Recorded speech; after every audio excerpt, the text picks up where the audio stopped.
Los Angeles, California, summer of 1967. Inside the city's most respected martial arts gym, a moment was about to unfold that would stay in the minds of everyone present. Joe Louis was at the peak of his career, the national karate champion with an unbeaten streak of 32 matches and a reputation that commanded respect across the martial arts world. Confident in his abilities, he made a bold statement that quickly spread through the community, claiming he was faster than Bruce Lee. Many believed him at the time. Louis was tall, powerfully built, and had dominated every challenger who stood in his way through speed, strength, and precision. Very few questioned his status, and even fewer imagined it could be challenged. Yet that summer afternoon would change everything, reshaping not only how Joe Louis understood martial arts but also how he saw himself. The chain of events had begun 3 weeks earlier during an interview with a respected martial arts magazine, when a journalist asked Louis about Bruce Lee, a Chinese martial arts instructor gaining attention in Hollywood for his innovative approach and striking demonstrations. Louis responded with confidence, unaware that his words were leading him toward a turning point he would never forget. Louis answered with a confident, almost teasing smile. He leaned back in his chair, arms folded, and spoke without hesitation. He dismissed Bruce Lee as someone who relied more on performance than substance, saying his skills looked impressive on camera but would not hold up in a real test of ability. Louis spoke proudly of his own record, reminding everyone that he had faced the strongest competitors in the country and had never been seriously challenged. His remarks spread quickly through the martial arts world, sparking conversations everywhere. At that time, Bruce Lee was not yet the global film icon he would later become. He was known mainly as a dedicated instructor with fresh, unconventional ideas. He questioned rigid traditions and was shaping his own philosophy of movement and efficiency, a system he called Jeet Kune. His approach was different, thoughtful, and focused on practicality rather than appearance. When word of Louis's comments reached Bruce Lee, his reaction surprised many. There was no anger or defensiveness. Instead, he smiled calmly, the kind of quiet smile that often left people unsure of what he was thinking. He was teaching a private class in his small Chinatown gym when a student brought him the magazine article. The student, expecting a sharp response, asked if he planned to reply. Bruce gently folded the magazine and placed it on a nearby table. His eyes reflected both calm confidence and quiet resolve. He explained that words were easy and fleeting, but real understanding came from what one did, not what one said. Later that same day, Bruce made a decision that no one around him had expected, one that would soon speak louder than any interview ever could. Bruce calmly picked up the phone and called the gym where Joe Louis trained. The call was short, but its meaning was important. Bruce did not insult him or issue a challenge. Instead, he spoke politely and made an offer that caught Louis off guard. He said he had heard Louis was the best and invited him to visit his gym that Saturday afternoon, not to compete but to train together. Bruce explained that he believed both of them could learn something from the experience. Louis was surprised, but his confidence quickly grew.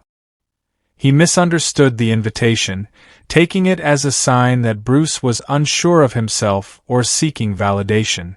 In Louis's mind, this was the perfect chance to prove, in front of others, that Bruce Lee's reputation was exaggerated. Without hesitation, he agreed. Saturday arrived with the heavy heat typical of a California summer.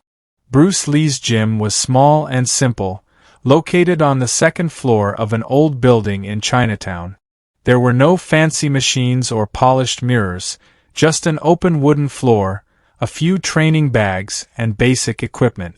It was a place focused on practice, not appearance.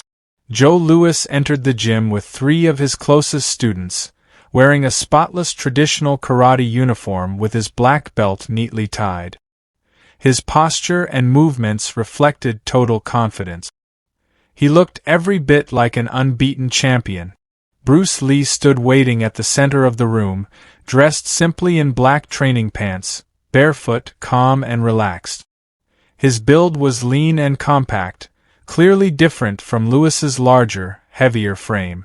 About 15 people were present, Bruce's students, a few local instructors, and others who had heard whispers about the meeting.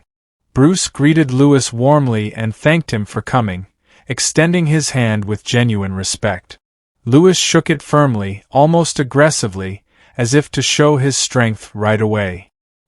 He replied with a casual remark, suggesting he was curious to see what Bruce could possibly teach him. The tone was clearly dismissive, and everyone in the room noticed. Some of Bruce's students exchanged uneasy looks, but Bruce himself remained composed, wearing the same calm, steady smile. Without reacting to the attitude, he simply suggested they begin with something basic, setting the stage for what was about to unfold. Bruce spoke calmly and made a simple request. He asked Lewis to try to land just one straight strike, using all his speed and strength. He explained that he would not respond or attack back. He would only move out of the way. Lewis let out a short, confident laugh and questioned whether Bruce was sure, adding that he did not want to cause trouble in someone else's gym. Bruce reassured him and stepped into a loose, relaxed stance, his arms lowered, almost casual, as if nothing serious was about to happen. Lewis, by contrast, took his position with perfect form. Years of discipline showed in every detail of his posture. He focused his breathing, centered his thoughts, and prepared to make the moment count. He wanted everyone watching to clearly see the difference between a decorated champion and a man he believed relied too much on reputation. With full concentration, he released his movement in one clean motion, sending his hand forward with maximum speed. What followed caught Lewis completely off guard. His movement was fast and precise, aimed exactly where Bruce had been standing. Yet in the instant it should have connected, Bruce was simply no longer there. He did not rush or stumble aside. His body shifted smoothly, almost effortlessly, as if he had anticipated everything in advance. Lewis's movement passed through empty space. At the same time, something even more unsettling happened. As Lewis finished his motion, Bruce was suddenly beside him, his open hand held calmly just inches from a sensitive point near Lewis's neck. He did not touch him. He did not apply force. The message was silent but unmistakable. If he had chosen to act, the moment would have been decisive. Lewis stepped back, stunned, his eyes wide as his mind tried to understand what had just occurred. Bruce quietly returned to his relaxed stance and invited him to try again. This time, Lewis's confidence was mixed with urgency. He moved faster, combining several techniques in quick succession, each one delivered with precision and intent. Yet once again, nothing landed. Bruce flowed around each attempt with ease, always calm, always balanced. After every miss, Bruce's hand appeared close to another vulnerable point, never touching, never threatening, only demonstrating awareness and control. After several attempts, Lewis found himself struggling to steady his breathing. It was not exhaustion that troubled him most, but disbelief. He had used his finest skills, his fastest movements, and still could not even come close. The man in front of him seemed to move between moments, always one step ahead. Bruce finally spoke, his voice steady and respectful. There was no pride or sarcasm in his words, only the tone of a teacher ready to explain. He asked Lewis if he wanted to understand why none of his efforts had reached their target. Lewis stood quietly, his confidence shaken but his mind open in a way it had not been for years. He gave a slow nod, signaling that he was ready to listen. Bruce stepped closer and began explaining in a calm, matter-of-fact voice. He told Lewis that every move he made was being revealed before it happened. His actions, though strong and fast, were predictable. Bruce lightly touched Lewis's shoulder and pointed out how it tightened before each strike. He indicated how Lewis shifted his hips and adjusted his focus just before moving. By the time Lewis's hand actually began its motion, Bruce already knew exactly where it was headed. Bruce took a step back and continued. He explained that Lewis had trained his body to work with precision and discipline, turning himself into a highly refined athlete. But that same perfection had also become a limitation. Every action followed a fixed pattern. In traditional training, this structure was valued. In real situations, however, those patterns made it easier for a skilled observer to anticipate and respond. The room was completely silent. Everyone watching understood that this was more than a simple lesson. They were witnessing a turning point, the moment when a champion realized his understanding had been incomplete. Bruce smiled gently and said he wanted to demonstrate something. He walked over to a heavy training bag, one that weighed well over 100 pounds. Standing extremely close to it, he positioned himself just inches away. Without any obvious preparation, no wind-up, no visible shift, he released a single strike. The impact echoed through the room. The bag bent sharply from the force, stunning everyone present. What stood out even more than the power was the speed. Lewis, who prided himself on his quickness, barely registered the movement. It happened almost instantly, faster than his eyes could fully follow. Bruce explained that this technique was known as the one-inch punch. He said it was not about raw strength or rushing movement. It was about using the whole body together, delivering energy efficiently, and staying relaxed until the exact moment of action. By avoiding tension beforehand, nothing was given away. For the next 2 hours, Bruce worked closely with Joe Louis. It was not a lesson driven by pride or dominance. There was no attempt to embarrass or diminish him. Instead, it was a sincere exchange between two dedicated martial artists.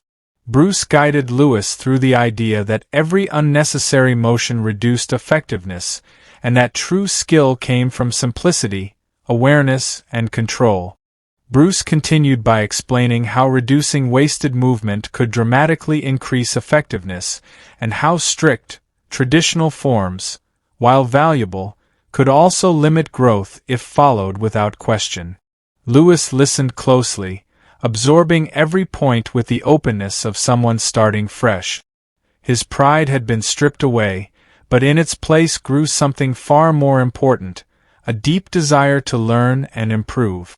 As the session came to an end and Lewis prepared to leave, Bruce rested a hand on his shoulder. He spoke with sincerity, telling him that his talent was undeniable. His speed and strength were real, Bruce said, but now he had seen that there were levels beyond what he had previously imagined. What mattered most was what he chose to do with this new understanding. Lewis met Bruce's gaze and, for the first time in many years, smiled without ego. He said simply that he wanted to learn. If Bruce was willing to accept him, he hoped to train under his guidance. That afternoon marked the start of one of the most meaningful teacher-student relationships in martial arts history. Joe Louis became one of Bruce Lee's earliest private students. Under Bruce's guidance, he grew beyond raw power and reputation, developing into a fighter known for balance, precision, and deep technical skill. Years later, after Bruce Lee had become a global icon, Joe Louis reflected on that day during an interview. He said it was the moment he truly understood the difference between being skilled and being exceptional. He admitted that he had been strong and accomplished within his own system, but Bruce operated on an entirely different level. It was not just about speed or technique, but about a deep understanding of the core principles behind movement and combat. Louis realized that his earlier training had given him a narrow view, and Bruce had taught him to see the full picture. Their story became legendary, not as an account of embarrassment or loss, but as a powerful reminder that true growth begins with humility and the willingness to keep learning, no matter how far one has already come. Lewis never tried to hide what happened that day. Instead, he spoke about it openly and went on to become one of the strongest supporters of Bruce Lee's approach and ideas. He understood that the experience had changed him for the better, and he wanted others to learn from it as well. The meeting revealed something important about both men. Joe Louis showed that real strength is not about never being challenged, but about how a person responds when their limits are revealed. Bruce Lee showed that true mastery does not require putting others down. He proved that teaching with respect, patience, and understanding is far more powerful than showing dominance. The message is simple and timeless. No matter how skilled we become or how many successes we collect, there is always more to learn. Real greatness does not come from believing we have reached the top, but from staying humble and accepting that growth is a lifelong journey.